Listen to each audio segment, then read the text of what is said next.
कंटिया बिच्छूर स्वभाव उग्र। से सबुबले अन्यमानंकु कष्ट देइथाए और साधु मानकर स्वभाव अन्यमानकर कल्याण करिया।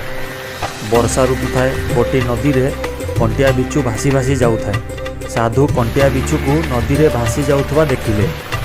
निज हाथ रे ताकू धरिकी बाहर कले। कंटिया बिच्छू निज स्वभाव पाई साधु बाबा को कामुड़ी दिए और नदी रे पड़ी जाए। साधु पुणी सेई बिच्छू को बाहर कले। कंटिया बिच्छू पुणी साधु को कामुड़ी दिए। एमिति 2-3 थर हैला। पाखरे वैद्यराजंकर घर थिला। से सबू देखुथिले।